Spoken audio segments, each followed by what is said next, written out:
जय श्रीमन्नारायण, जय श्रीमन्नारायण, जय श्रीमन्नारायण, जय श्रीमन्नारायण, जय श्रीमन्नारायण, जय श्रीमन्नारायण। लोकाभिरामं रणरङ्गधीरं राजीवनेत्रं रघुवंशनाथं कारुण्यरूपं करुणाकरन्तं श्रीरामचन्द्रं शरणं प्रपद्ये। श्रीरामचन्द्रं शरणं प्रपद्ये। श्री सीताराम भगवान की जय।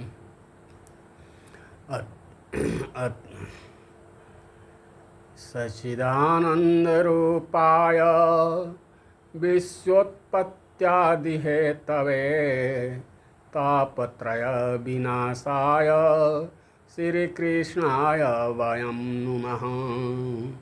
श्री कृष्णचंद्र भगवान की जय।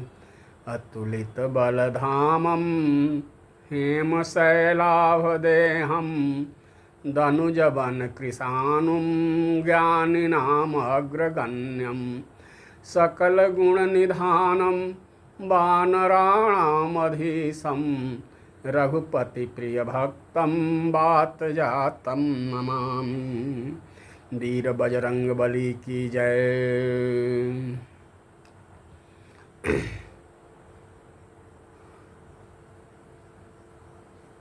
लक्ष्मीनाथ समारंभा नाथयामुनिमध्यमा अस्मदाचार्यपर्यन्तां वन्दे गुरुं परंपरा। श्री गुरुदेव भगवान की जय।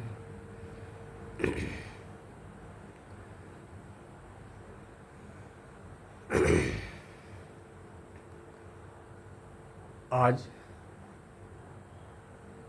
सायंकालीन पावन बेला में जो भगवान प्रभु राम के अवतार प्रयोजन का पावन प्रसंग चल रहा है, उसी पावन प्रसंग को आगे बढ़ाते हुए पावन प्रसंग अंतर्गत निवेदन किया गया है। क्या? नारद से काम विजयी करीबी विबस ब्याह के हेत। नारद से काम विजयी करीबी बस ब्याह के हित। हर गण को और हरि को, हर गण को और हरि को सापित कभी कराना। जगदीश जग के हित जब चाहते जगत में आना। अति कौतुकी जनार्दन ढूंढते कोई बहाना। अति कौतुकी जनार्दन ढूंढते कोई बहाना। शनकादिकों को सहसा वैकुंठ धाम द्वारे जय और विजय के सम्मुख लाकर उन्हें भिड़ाना। जगदीश जग के हित जब चाहते जगत में आना। अति कौतुकी जनार्दन ढूंढते कोई बहाना।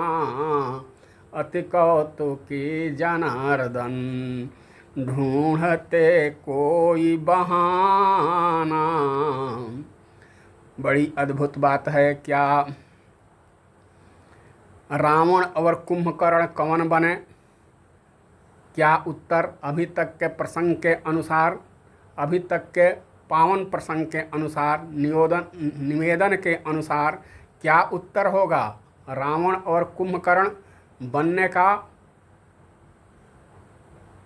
भाग्य, सौभाग्य किनको मिला? जय और विजय को ही ना, लेकिन और क्या है, रहे तहाँ दुई रुद्रगण, ते जानहि सब भेव, विप्र भेष देखत फिरहीं, परम कौतुकी द्वैतेव, परम कौतुकी तेव। शंकर जी के दोनों गण, जिन्होंने नारद जी के बानर वाले मुंह की हंसी उड़ाई थी, उनको रावण और कुंभकर्ण बनने का मौका मिला। क्यों? नारद जी के शाप से। कौन सही है, रावण और कुंभकर्ण की भूमिका किन्हें मिली, जय और विजय की कि रुद्रगणों की? किसको सही माना जाए? दोनों सही है। क्यों? क्वचित क्वचित पुराणेषु वीरोधो यदि जायते, वीरोधो यदि लभ्यते, कल्पभेदेन तत्सर्वं समाधेया समाधेयं मनीषिभिः। मनीषियों द्वारा कल्प भेद के आधार पर समाधान कर लिया जाता है। मानस में भी बाबा लिखते हैं क्या, कल्प भेद हरि चरित सुहाए, भांति अनेक मुनि सन गाए। कल्प कल्प प्रति प्रभु अवतरहीं, चारु चरित नाना विधि करहीं। तो किसी कल्प की वो घटना होगी, किसी कल्प की यह घटना होगी। इसलिए पुराणों में, कथाओं में यदि 1, 2, 3, 4 तरह का विरोधी बातें आती हैं तो उस पर संदेह करना बिल्कुल उचित नहीं है, क्योंकि किसी कल्प में ऐसी घटना घटी होगी, किसी कल्प में ऐसी घटना घटी होगी। तो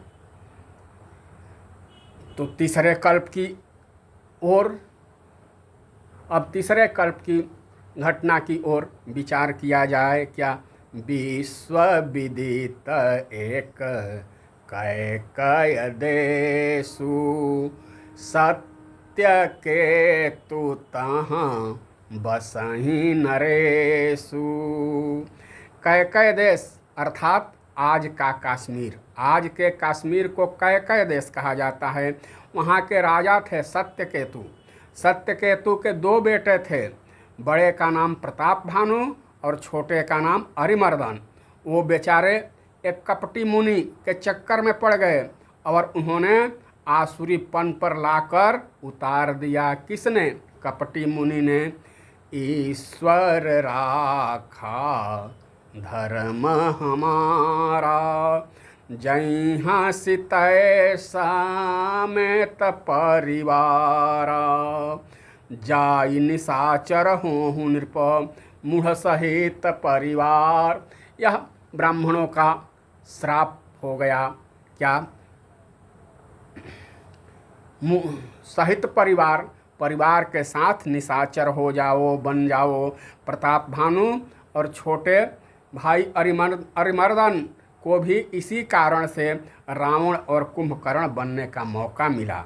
तो तीसरे कल्प की कथा यह भी असत्य नहीं है, क्योंकि कहा गया है संतों द्वारा और ग्रंथों में भी, क्वचित क्वचित पुराणेषु विरोधो यदि लभ्यते, कल्पभेदेन तत्सर्वं समाधेयं मनीषिभिः।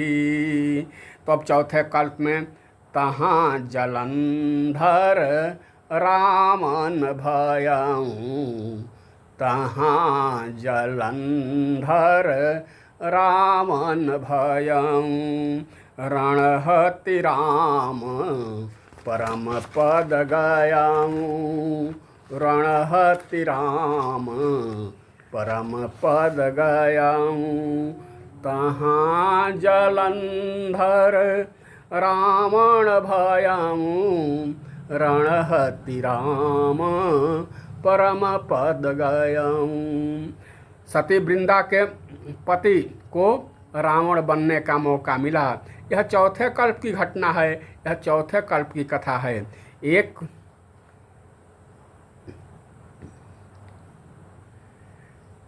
4, 5, 6, 7, 8, 9, 27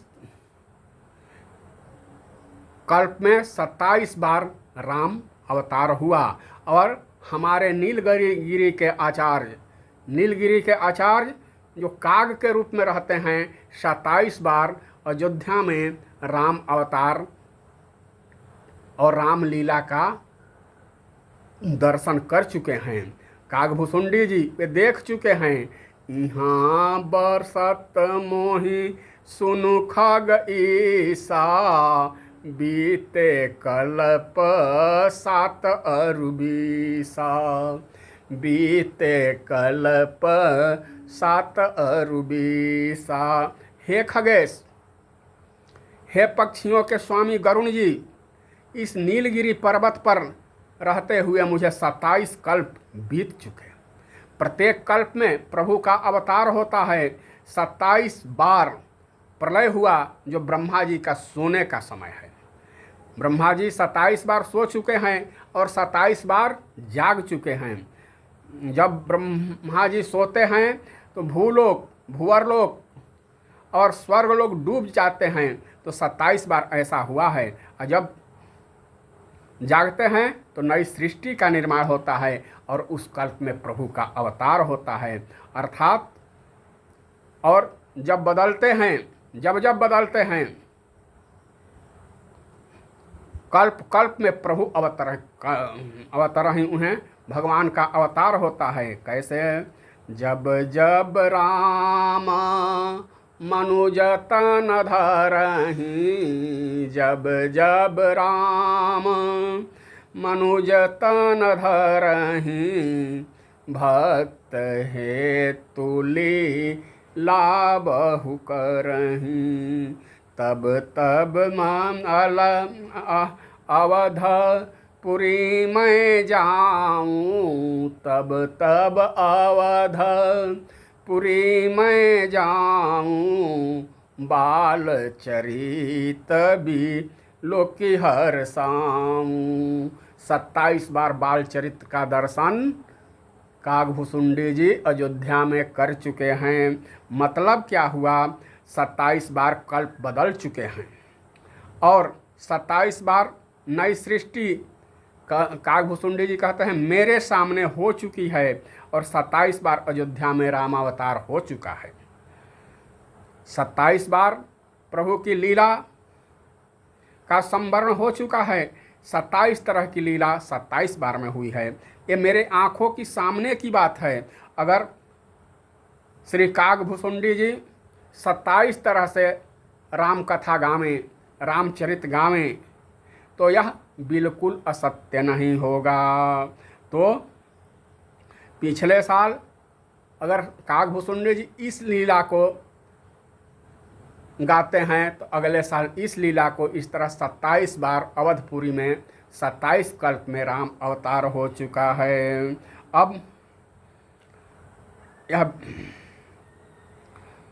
अब भगवान की अवतार लेने की भूमिका बन चुकी है। रंगमंच तैयार हैं प्रभु के लीला के लिए। जय और विजय रावण और कुंभकर्ण बनेंगे, शंकर जी हनुमान बनेंगे और हमारे प्रभु रामभद्र जी लक्ष्मी नारायण भगवान राजकुमार बनेंगे। जब ये राजकुमार बनेंगे, मानव रूप में अवतार लेंगे, तो इनके माता पिता की भी तो आवश्यकता पड़ेगी। इन्हें किसी को माँ, किसी को पिता बनाना पड़ेगा। तब माता पिता के भूमिका में कौन आएंगे? तो स्वयं भूमानुआ रोसत रूपा, स्वयं भूमानुआ रोसत रूपा, जिन्हते भे नर सृष्टि अनुपा, जिन्हते भे नर सृष्टि अनुपा। आदि सृष्टि के आदि सम्राट स्वयंभू मनु और उनकी पत्नी शतरूपा जी हैं, जो ब्रह्मा जी के वाम भाग एवं दक्षिण भाग से प्रकट हुए। दाम्पत्य जीवन के द्वारा इन्होंने ब्रह्मा जी के मंगलानुशासन में 5 संतानें उत्पन्न की, जिसमें 3 कन्याएं और 2 पुत्र थे। कन्याओं का नाम था आकुति, देवहूति और प्रसूति, और 2 पुत्र का नाम उतानपाद और प्रियव्रत। उतानपाद बड़े थे और प्रियव्रत छोटे। नृप उतानपाद सुत तासु अध्रुव प्रहलाद भयहूँ। इनकी वंश परंपरा में ऐसे ऐसे लोग हुए हैं। ध्रुव प्रहरि भगत भयहूँ सुत तासु। मनु जी के छोटे पुत्र लघु सुत नाम, प्रियव्रत ताहि वेद पुराण प्रशंसा ही जाहि। जिसकी प्रशंसा वेद और पुराण करता है। क्यों करता है? क्योंकि ये प्रिय व्रत हैं, इन्हें व्रत ही प्रिय है। तो मनु और शतरूपा का 3पन बीत चुका है। घर में रह करके राज संभालते संभालते तेहि मनुराज किन्ह बहु काला, तेहि मनुराज किन्ह बहु काला, प्रभु आयसु सब विधि प्रतिपाला, प्रभु आयसु सब विधि प्रतिपाला। जब 3पन बीत चुके तब सफ़ेदी आने लगी। अब अफसोस हुआ, क्या? अरे यह क्या? होई न विषय विराग भवन बसत भा चौथे पना। होई न विषय विराग भवन बसत भा चौथे पना। हृदय बहुत दुख भलाग जन्म गयाऊँ हरि भगति बिनु। जन्म गयाऊँ हरि भगति बिनु। केवल शासन करने में, प्रजा पालन करने में उलझे रह गए, केवल संसारी भोगों को भोगने में ही उलझे रह गए। भगवान की भक्ति तो हुई नहीं। अब सारा जीवन ऐसे ही चला जाएगा क्या? तो क्या मनु जी सोच रहे हैं सारा जीवन ऐसे ही चला जाएगा? तब तो अब होई न विषय विराग भवन बसत भा चौथे पना। हृदय बहुत दुख लाग जन्म गयाऊँ हरि भगति बिनु। तो भक्ति कर लिया जाए कैसे? बीती हैं सो बीती हैं, लेकिन बाकी उम्र संभालूं मैं। बीती हैं सो बीती हैं, लेकिन बाकी उम्र संभालूं मैं। चरणों में प्रभु बैठ आपके गीत भक्ति का गालूं मैं। और जीवन अपने आप का सफल बना लूं मैं। प्रभु तेरे दर को छोड़ के किस दर जाऊं मैं। उन्होंने बच्चों से कहा, पुत्रों से कहा, भैया अब घर संभालो, बहुत संभाल लिया मैं। बच्चे बोले तो फिर आप, हम घर संभालेंगे तो आप। हम भजन करने जाऊंगा। कहाँ जाइएगा पिताजी? यहीं भजन कीजिए ना।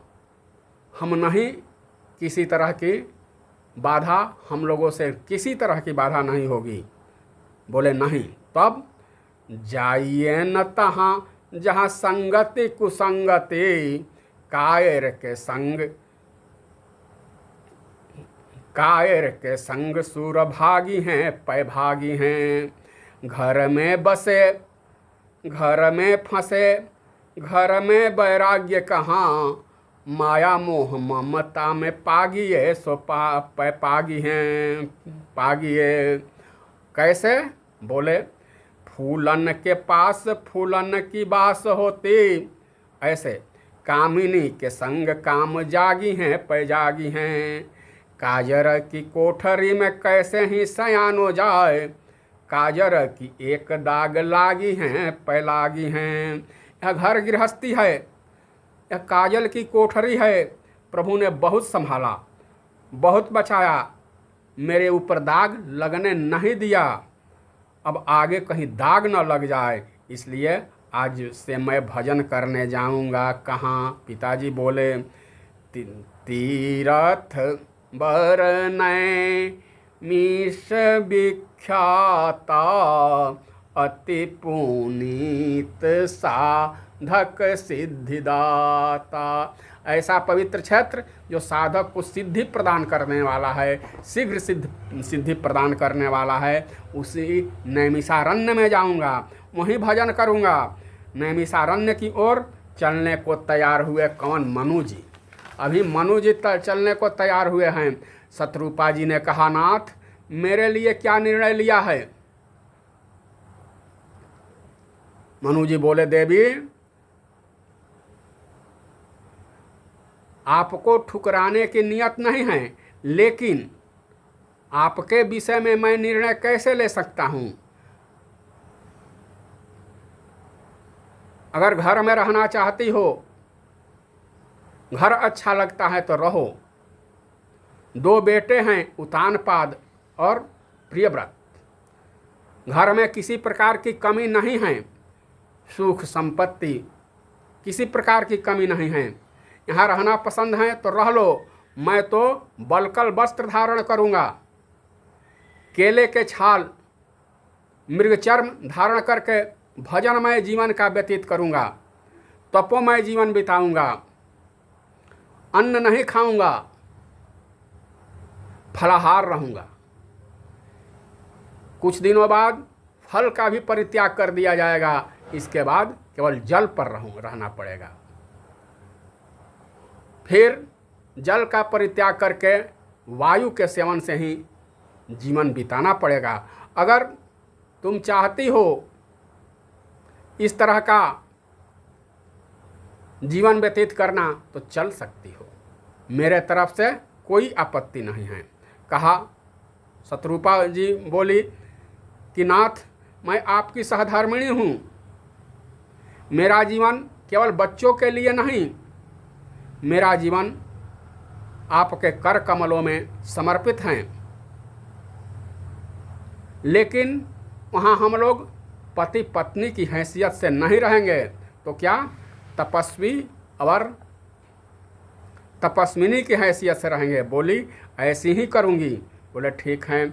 तो पंथ दोनों जा रहे हैं। पंथ जात सो हिमति धीरा, ज्ञान भगति जनु धरे शरीरा, ज्ञान भगति जनु धरे शरीरा। ऐसे शोभित हो रहे हैं मानो ज्ञान और भक्ति ही शरीर रूप में, साकार रूप में ज्ञान और भक्ति का स्वरूप ही जा रहा है। अब मनु जी और शत्रुपा जी का जो प्रसंग चल रहा है, तो मनु जी जब तक राज्य करते रहे, प्रभु के आदेश मानकर अनुशासन को ध्यान में रखते हुए प्रजा का पालन करते रहे, स्मार्त कर्मों का विधिवत निभाया, कभी संध्या बंदन का लोप नहीं होने दिया, प्रजा को किसी प्रकार का कष्ट नहीं होने दिया। कभी प्रजा की किसी बेटी का ब्याह होने जा रहा है तो मनु जी स्वयं पहुंच जाते हैं, कहते हैं कि सुना हूँ बिटिया की शादी है, हमको न्योता नहीं दिया। उनकी प्रजा कहती हैं कि आपको न्योता देने की हैसियत हमारी कहाँ है, कहाँ आपको बैठाएंगे, कैसे आपका स्वागत करेंगे, ऐसी हैसियत तो हमारी नहीं है, हिम्मत कहाँ है आमंत्रित करने की। अरे भैया ऐसी बात नहीं है, जैसा तेरा घर वैसा मेरा घर, जैसी तेरी बेटी वैसी मेरी बेटी। क्या सह प्रबंध हो चुका है किसी प्रकार की कसर है क्या, इस तरह से शासन किया करते थे। तत्ते ही मनुराज किन्ह बहु काला, प्रभु आयसु सब विधि प्रतिपाला। इसमें हर एक प्रकार से प्रभु के आदेश समझकर, प्रभु की सेवा समझकर प्रजा का पालन करते रहे। प्रभु की समस्त आज्ञाओं का विधिवत पालन किया। कब तक? जब तक गृहस्थ धर्म में रहे तब तक। गृहस्थ धर्म को, गृहस्थाश्रम कतई बुरा नहीं है, इसमें भी नियमों का पालन हो तो यह वानप्रस्थ और संन्यास से कहीं श्रेष्ठ ही हैं। माता पिता की सेवा होता रहे, अतिथि की सेवा हो, विप्र सेवा होता रहे, पुराण कथा पुराण की सेवा होता रहे, तो गृहस्थ धर्म से, गृहस्थ आश्रम से बढ़कर कोई आश्रम हो ही नहीं सकता, है ही नहीं। तो कहाँ गए? अब संत लोग कहा करते हैं कि हमें 48 तक, 49 तक आशा रखनी चाहिए। जैसे अंतिम आशा जीवन की 50 वर्ष की अवस्था तक रखनी चाहिए। इसके बाद संख्या ही बताने लगता है कि हमें क्या करना चाहिए। 51 मतलब वन की ओर प्रस्थान, 52 मतलब वन की ओर प्रस्थान, फिर भी न चलते तो 53, 54 सब में वन लगा हुआ है। अर्थात ये संख्या हमें बार बार उपदेश देते हैं, प्रेरणा देते हैं कि अब वन की ओर जाइए। 59 तक नहीं चलते तब आगे नाम क्या हो जाता है, संख्या ही बता रहा है 60। 60 का अभिप्राय क्या होता है? 60, 68 तक भी अगर सचेत हो गए तो उतना नहीं बिगड़ा, लेकिन इसके बाद तो स्थिति बदतर हो जाती है। 69 मतलब 72। तो यहाँ वन का अभिप्राय क्या है? वन का अभिप्राय यह है कि अपनी जिम्मेवारी धीरे धीरे परिवार के अन्य सदस्यों को सौंपी जाए। धीरे घर में रहते हुए घर की जिम्मेवारियों से धीरे धीरे मन को हटाकर प्रभु की ओर लगाया जाए, यही वन का तात्पर्य है। तो नैमिष वन, आनंद वन, कहाँ जाए, किस वन में जाए? नैमिषारण्य में जाए, आनंद वन में जाए, वृंदावन में जाए। ये वन मन से ही इन वनों में निवास करें। तन से घर में रहते हुए, तन से गृहस्थ आश्रम में रहते हुए मन से इन वनों में निवास करने की प्रेरणा संत लोग दिया करते हैं। तो इसका अर्थ यह हुआ कि धीरे धीरे जिम्मेवारी को अपने बाल बच्चों, संतानों को दिया जाए। मानस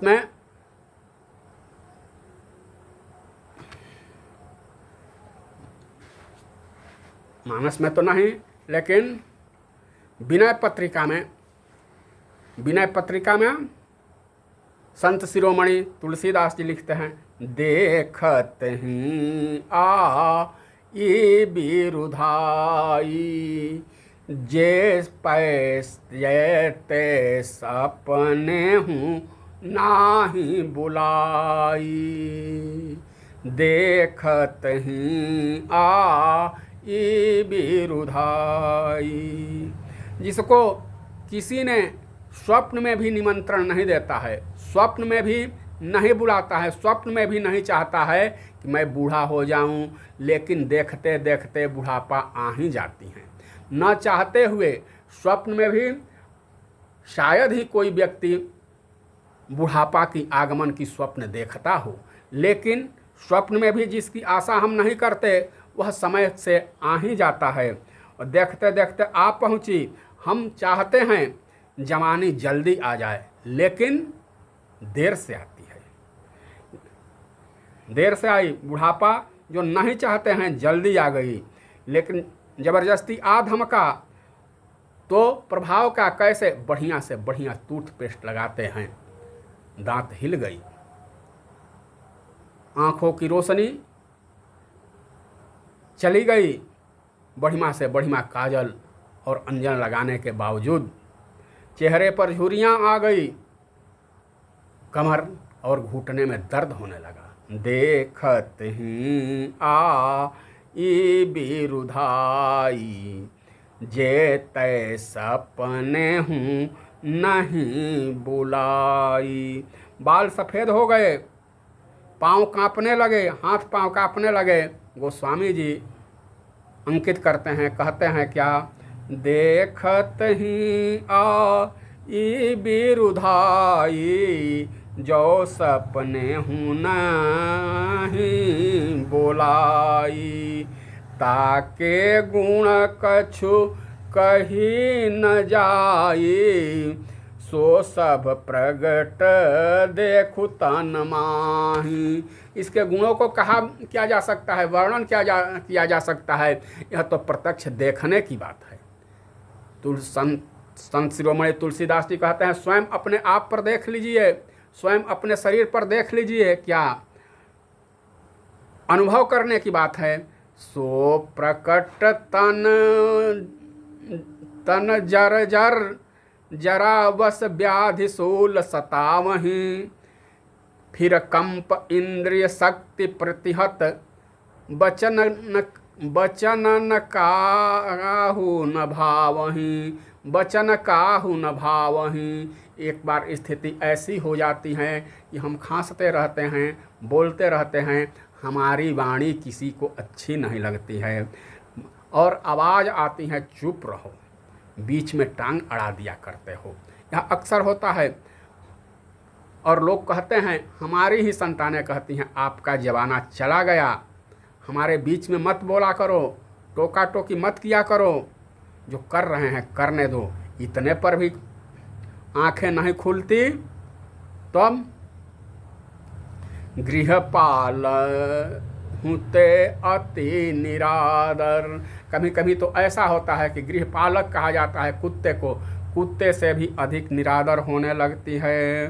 तब बरबस राज सुतहि तब दीन्हा, नारी समेत गवन बन कीन्हा, नारी समेत गमन बन कीन्हा। शत्रुपा जी ने इच्छा की साथ चलने की, कहा चल सकती हो, भजनमय जीवन बिताना होगा, तपोमय जीवन बिताना होगा। वहाँ सोफ़ा सेट, टी सेट नहीं रहेगा, वहाँ शेविंग सेट भी नहीं, वहाँ ट्रांजिस्टर सेट भी नहीं, टीवी सेट भी नहीं, वहाँ केवल शरीर जाएगा। और शरीर भी कृष शरीर मुनि पट परिधाना, सत समाज नित सुनहि पुराना। पुनि हरि हेतु करन तप लागे, बारी आधार मूल फल त्यागे। अमरानु और शत्रुपा जी नैमिषारण्य में पहुंच गए हैं, भगवान के लिए, भगवान की प्राप्ति के लिए तपस्या कर रहे हैं। पुनि जल पर ही रहने लगे, मूल फल तक का परित्याग कर दिया। इसके बाद कुछ दिनों तक वह भी त्याग कर दिया। बरस सहस दस त्यागे सोवो, ठाढ़े रह एक पद दो, ठाढ़े रह एक पद दो। तो आज के संध्या वंदन में इतना ही। पुनः जैसी प्रभु की इच्छा होगी, प्रभु की प्रेरणा होगी, वैसा निवेदन करने का प्रयास किया जाएगा। तब तक के लिए जय जय सीताराम, जय राधे श्याम, जय श्रीमन नारायण।